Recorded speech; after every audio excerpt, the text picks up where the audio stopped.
It's a place very close to you, a place easily accessible in a serene environment with adequate security. Ade Super Hotels Limited is the place with the state-of-the-art facility, spacious car park, air-conditioned rooms and suites with modern toilet facilities, standard swimming pool, well-stocked indoor and outdoor bathrooms, boardroom for corporate meetings, halls for all kinds of events and parties, a gymnasium equipped with up-to-date facilities, restaurants that provide local and continental dishes with special services for banquet and buffet. Laundry services are also available. At Ade Super Hotels Limited, you are assured of 24 hours power supply as well as best ever reception that you can imagine. Ade Super Hotels is located at Elisha Road, PO Box 3028, Akure, Ondo State. Telephone 0803 440 4358, 034 206 855. Email adesuperhotels@yahoo.com. Website www.adesuperhotels.com. Ade Super Hotels Limited, hotel with passion for maximum comfort.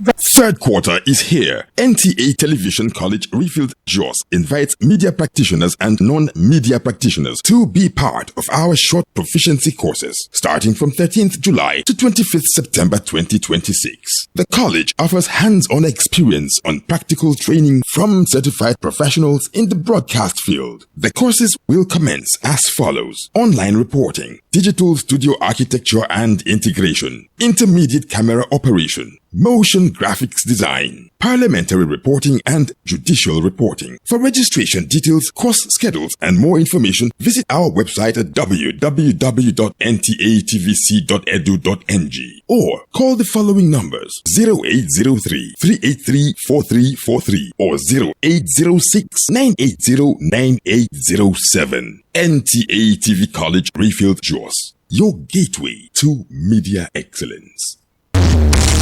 Hotels abound everywhere, but when you're looking for a cozy, comfortable, luxury, and environment that will take you to the zenith of your expectations, A&T Residential Hotels is the place. The rooms are designed to be your home away from home. We have services, both bar, room, and kitchen are all 24 hours. We have an Olympic-sized swimming pool and our gym to keep your body fit. Our staff are excellent as they welcome you with royalty. Come shake your body as our nightclub opens every Friday with Asu Barbecue and suya joints available all day. We have a hall capacity of about 1,500 for your occasions. Welcome to A&T Presidential Hotels, Kilometer 5, Elisha, Owo Expressway, Akure, Ondo State. Telephone 081 4633 5949 and 070 1222 6282.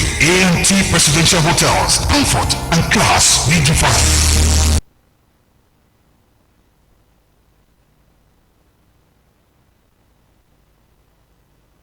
Third quarter is here. NTA Television College Refield JOS invites media practitioners and non-media practitioners to be part of our short proficiency courses starting from 13th July to 25th September 2026. The college offers hands-on experience on practical training from certified professionals in the broadcast field. The courses will commence as follows: online reporting, digital studio architecture and integration, intermediate camera operation, motion graphics design, parliamentary reporting and judicial reporting. For registration details, course schedules and more information, visit our website at www.ntatvc.edu.ng or call the following numbers: 0803 383 4343 or 0806 980 9807. NTA TV College Refield JOS, your gateway to media excellence.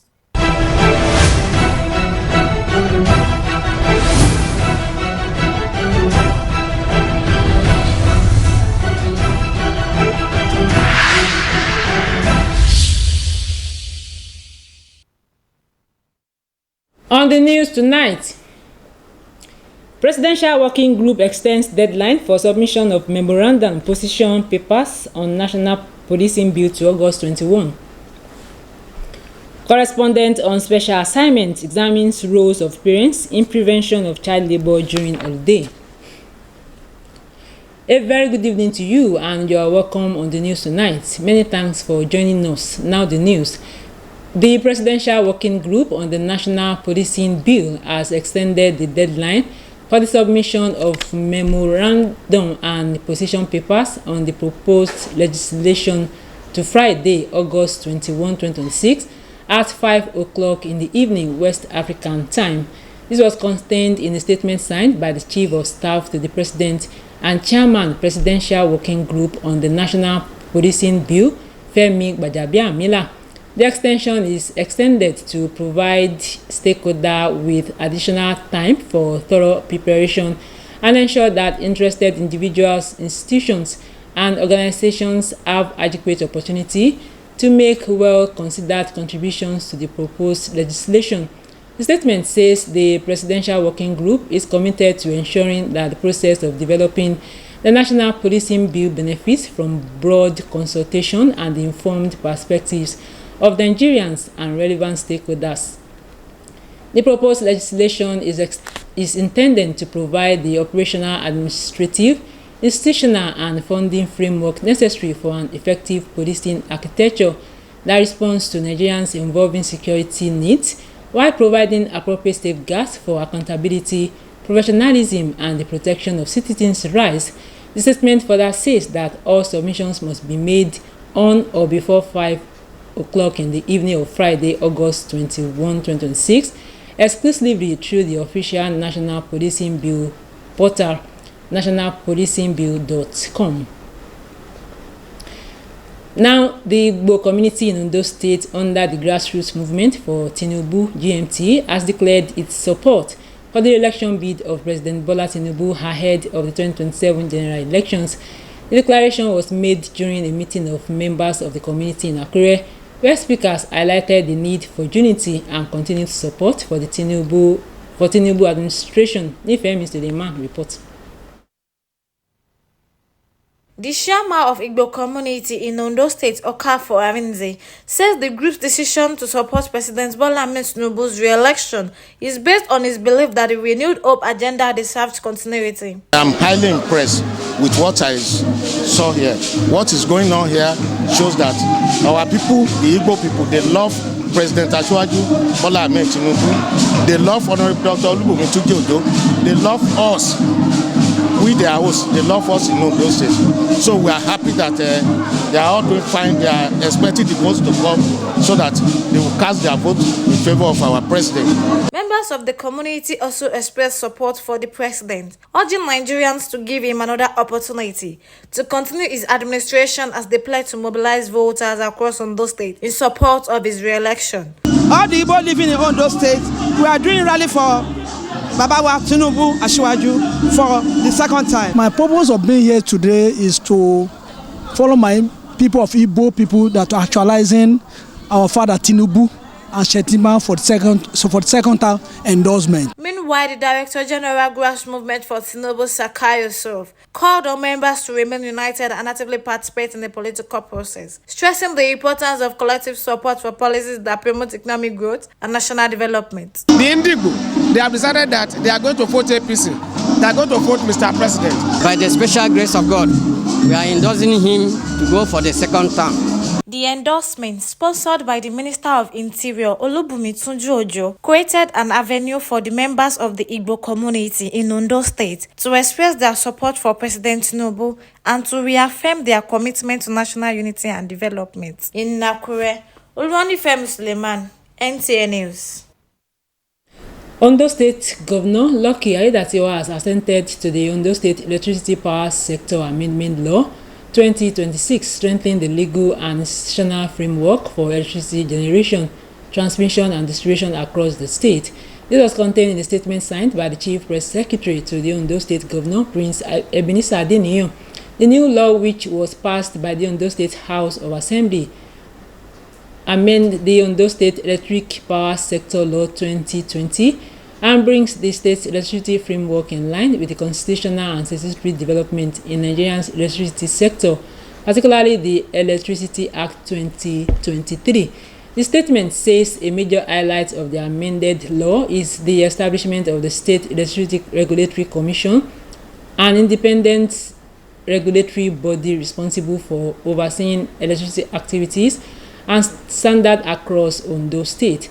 The Commission will regulate tariffs, open access franchises, third-party investments, mini-grids, renewable energy development, and other aspects of the state electricity market.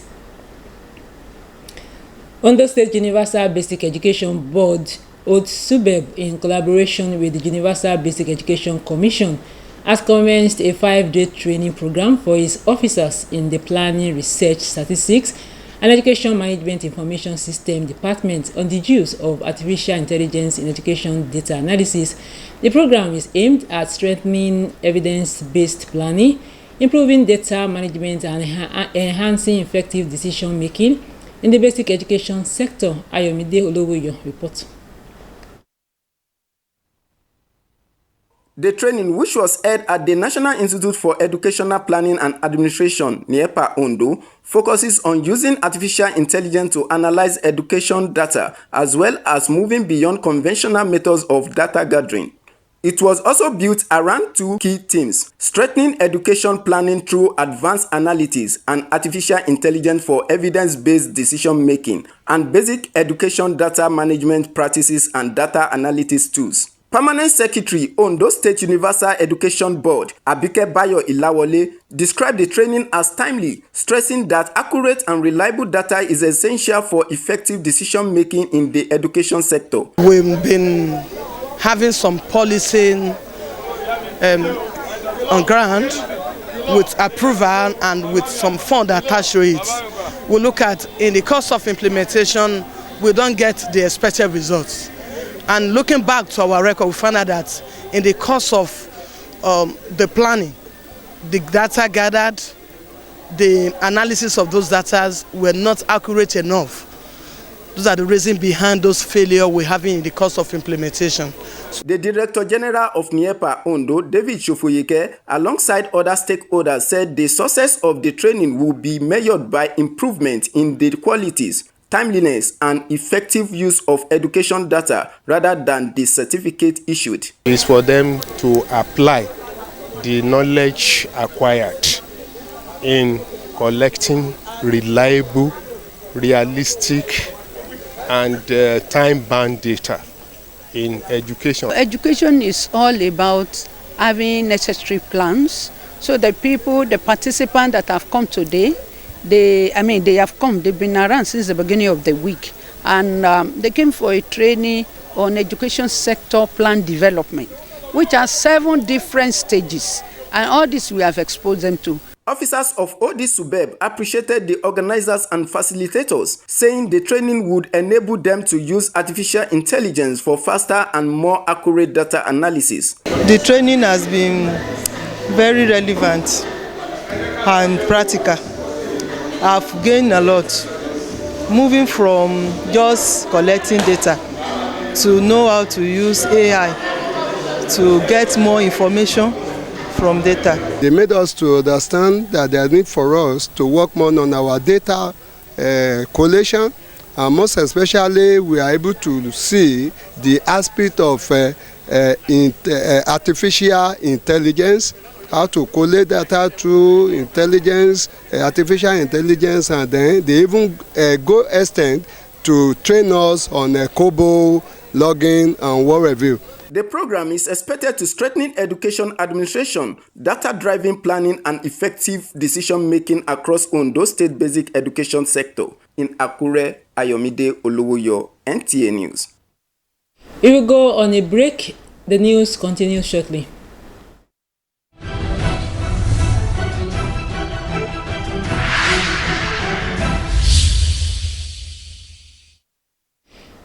The long vacation is here, but while many children look forward to rest and learn new skills, others may be exposed to child labor and exploitation. Stakeholders are therefore urging parents and guardians to ensure that children are protected from activities that could endanger their safety, health, and education during the holidays. Abu Karim Ahmed reports.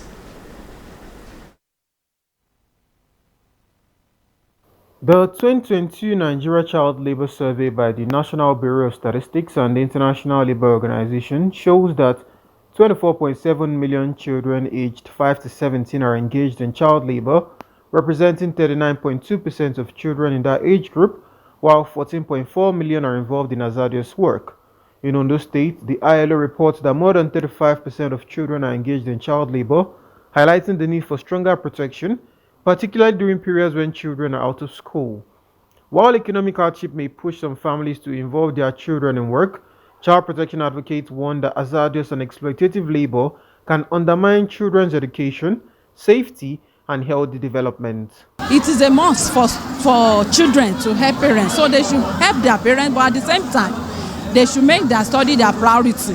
Child protection experts are calling on parents to use the holiday for productive and supervised activities, including vocational training, reading, and age-appropriate household responsibilities. That means they are still underage. They are supposed to be well catered for. Under the Constitution, child labor is illegal. So any parents that engage himself should face the full weight of the law. When we encourage responsible parenting, we can be rest assured that any child we're bringing to this world, we can provide for them. We can ensure that they stay in school. These experts therefore encourage parents to teach responsibility while ensuring that children are protected from exploitation and given the opportunity to learn, grow, and prepare for a better future. In Akure, Abdul Karim Ahmed, NTA News. Let's now join Bisola Haribibola on Business News.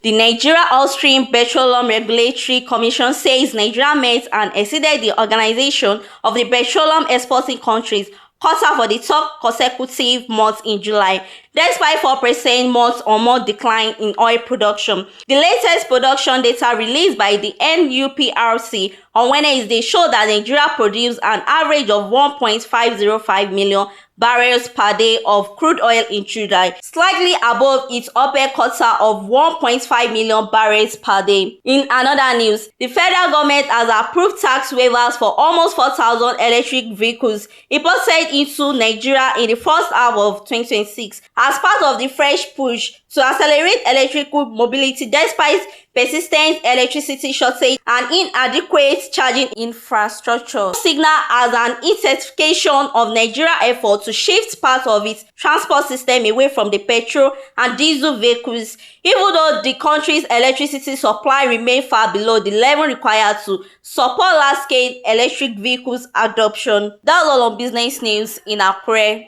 Bisola Haribibola, NTA News. And next is Sports Update.